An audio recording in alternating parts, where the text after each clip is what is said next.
اعوذ باللہ من الشیطان الرجیم بسم اللہ الرحمن الرحیم۔ برادران اسلام، مومنین کرام، السلام علیکم یا اہل مدد۔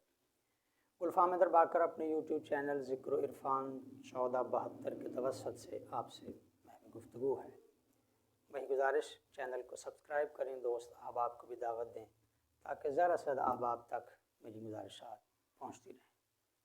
احباب، آج جس موضوع پہ میں بات کرنا چاہتا ہوں وہ عراق کا ایک مشہور و معروف قدیم اور عظیم شہر کوفہ ہے، جس کی شہرت دنیا کے کونے کونے میں پھیلی ہوئی ہے۔ یہ شہر صدر اسلام میں فوجی نقطہ نگاہ سے اس کی بنیاد رکھی گئی۔ مقصد یہ تھا کہ ایران اور دیگر مفتوحہ علاقے جو دار اسلام میں اسلامی سلطنت قلمرو میں داخل ہو رہے ہیں، ان پہ نگاہ رکھنے کے لیے فوجی چھاؤنی کے طور پہ اس شہر کو آباد کیا گیا۔ اطراف و اکناف سے، مدینہ سے، مکہ سے، حجاز سے، پورے عرب سے مختلف قبائل کو یہاں آباد کیا گیا، اور خاص طور پہ وہ قبیلے، وہ لوگ جو جنگی فنون حرب میں مہارت رکھتے تھے، جنگ آزما تھے، بہادر تھے، سپاہی تھے، انہیں یہاں آباد کیا گیا۔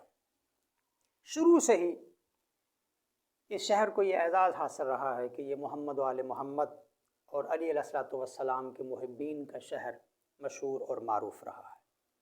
امیر المومنین نے اپنی خلافت کی باغ ڈور سنبھالنے کے بعد، بیعت عامہ کے بعد، مدینہ سے پایہ خلافت کو کوفہ منتقل کیا، اور اس کی وجہ یہ تھی کہ جو خلافت کے خلاف شرپسند باغی، بیعت توڑنے والے، جو وہاں سازشوں کی مرکز بنی ہوئی تھی، جو جگہ بصرہ اور دیگر احوال، اس کی تفصیلات الگ سے درکار ہیں ایک ویڈیو۔ تو ان تمام بیعت شکنوں، عہد شکنوں اور خلافت کے خلاف بغاوت کرنے والوں کی سرکوبی کے لیے میرے مولا نے یہاں کوفہ کو پایہ تخت بنایا۔ بنو عباس نے جب امیوں سے حکومت چھینی اور انہیں ان کے کیفر کردار تک پہنچایا، تو بنو عباس نے بھی ابتدا میں کوفہ کو اپنا مرکز دارالحکومت بنایا، لیکن چونکہ یہاں کی، میں نے عرض کیا، اکثریتی آبادی شیعہ تھی، محمد و آل محمد اور امیر المومنین کے محب تھے، اس لیے بنو عباس کے جو آئندہ کے پروگرام تھے اس کی وجہ سے وہ پھر خراسان، ایران چلے گئے، اور وہاں جا کے انہوں نے اپنی حکومت کا پایہ تخت بنایا، اور بغداد کو بھی انہوں نے بعد میں جا کے ایک عظیم شہر کے طور پہ ترقی بھی دی اور وہاں اپنی سلطنت کو قائم کیا۔ کوفہ شہر کی ایک اور اہم ترین پہچان وہ ہے مسجد کوفہ۔ مسجد کوفہ کو یہ اعزاز حاصل ہے کہ حضرت آدم علیہ الصلوۃ والسلام سے لے کر باہر میں بادشاہ تک تمام حجتوں نے مسجد کوفہ میں اللہ کی بارگاہ میں سجدہ کیا ہے۔ اسی مسجد کے کونے میں وہ تنور موجود ہے حضرت نوح علیہ السلام کی بیوی کا، جہاں سے پانی، سیلاب کا اور عذاب کا پانی کا پہلا فوارہ نکلا تھا۔ اسی مسجد کوفہ کے اندر ایک چٹائی بچھا کر حضرت ادریس علیہ الصلوۃ والسلام لباس سیا کرتے تھے، درجے کا کام کیا کرتے تھے۔ اسی مسجد کوفہ میں جناب مسلم بن عقیل تمام حجتوں نے یہاں سجدہ کیا، اور آج بھی مسجد کوفہ میں ان تمام حجتوں کی نشانیاں موجود ہیں۔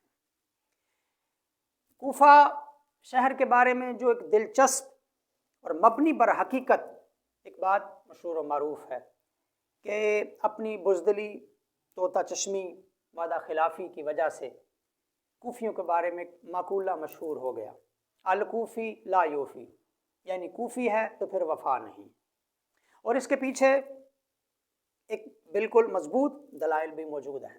لیکن یہاں رک کے میں ایک جملہ کہنا چاہتا ہوں۔ دیکھیے، کوفہ شہر کی میں نے آبادی کہا کہ اکثریت کی آبادی محمد و آل محمد کی محب تھی، مگر یہاں جو اطراف و اکناف سے ارد گرد سے لوگ آ کے بسائے گئے، ان کا پیشہ سپاہ گری تھا، فوجی بیک گراؤنڈ تھا ان کا، یعنی وہ مزاج کے اعتبار سے ہی فوجی تھے۔ جو حکومت آئی، یعنی موجودہ حکومت زندہ آباد، جو بھی آیا زندہ آباد، مال غنیمت ان کا کاروبار تھا، یعنی جو بھی آیا اس کے ساتھ جنگوں میں شریک ہوئے، فتح ہوئی تو مال غنیمت ملا، اور یہ فوجی ذہنیت کی اکثریت، یہاں فوجی ذہنیت کے لوگ بھی رہتے تھے، اور یہی وجہ ہے کہ ان کے بارے میں مشہور ہو گیا دغا دیتے ہیں، وعدہ خلافی کرتے ہیں، طوطا چشمی کرتے ہیں، اور اس میں کوئی شک بھی نہیں ہے۔ کوفہ شہر کے رہنے والوں نے سب سے پہلے امیر المومنین کے ساتھ وعدہ خلافی کی، بزدلی کا مظاہرہ کیا۔ مولا کے خطبے جا بجا موجود ہیں جو جنگ کے لیے انہیں بلاتے ہیں اور وہ گھروں میں بیٹھ جاتے ہیں۔ پھر امام حسن علیہ السلام کے ساتھ کوفیوں نے دغا کیا، بے وفائی کی۔ جناب مسلم بن عقیل کے ساتھ کوفیوں کا یہی رویہ رہا۔ خود امام حسین علیہ السلام کو خطوط لکھنے والے کوفہ کے اکابرین تھے، انہوں نے بھی وہی رویہ اختیار کیا، بزدلی اختیار کی عین وقت پہ آ کے۔ اور پھر انہی کوفیوں نے جناب مختار بن ابو عبیدہ سقفی کے ساتھ بھی یہی کچھ کیا۔ اور مصعب بن زبیر جب قابض ہوا تو اس کا آخری وقت آیا، امویوں نے جب اسے شکست دی تو کوفی پھر اس کا ساتھ بھی چھوڑ گئے۔ تو یہ کوفیوں کا ایک مزاج ہے، ایک تاریخ ہے۔ مگر یاد رہے اس کے باوجود سارے کے سارے کوفہ اور سارے کے سارے کوفہ کے رہنے والوں کو یعنی بے وفا نہیں کہہ سکتے۔ کوفہ نے عظیم ترین صحابی رسول، صحابی امیر المومنین، صحابی امام حسن، صحابی امام حسین، علی عظیم دانشور، فلسفی، سائنسدان اور محمد و آل محمد کے محب بھی پیدا کیے ہیں، جن کی اگر میں نام لوں تو ایک طویل فہرست ہے۔ تو یہ کوفہ کے بارے میں آج کی مختصر سی میں گزارشات ہیں، انہیں قبول فرمائیے گا۔ السلام علیکم یا علم۔